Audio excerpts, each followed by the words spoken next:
মই আজি 15 বছৰে ভাড়া পোৱা নাই। ভাড়া মোক দি আছিল 800 টকা। 800 টকাত এই হেৰিত পায় নেকি কওকচোন, আপোনালোকে নিজে কওকচোন। 800 টকা ভাড়া, 800 টকা 15 বছৰ পোৱা নাই।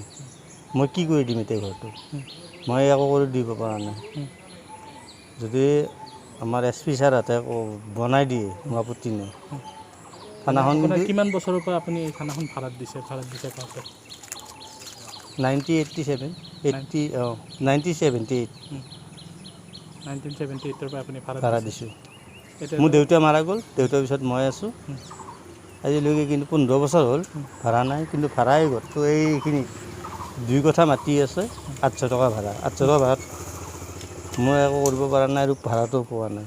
একচুৱেলি আমাৰ এই থানাখন হ'ল আমাৰ মানে মধ্যবিন্দুতে আছে, গতিকে থানাখনটো আমাক ইয়াতে লাগে, কিন্তু থানাখনৰ এটা মানে ভাল ৰূপ এটা কৰিব লাগে চৰকাৰে এইটোৱে আৰু। কাৰণ থানাখনটো থকা মানে আমি চিকিউৰিটি হৈ আছোঁ। হয়, ত্ৰিপাল দি আছে মানে এইখিনি কাম কৰা নাই কোনেও। কামখিনি কৰিব লাগে আমাৰ যাতে ৰাইজৰো সুবিধা হয় বা আৰক্ষীখিনিৰো সুবিধা হয়।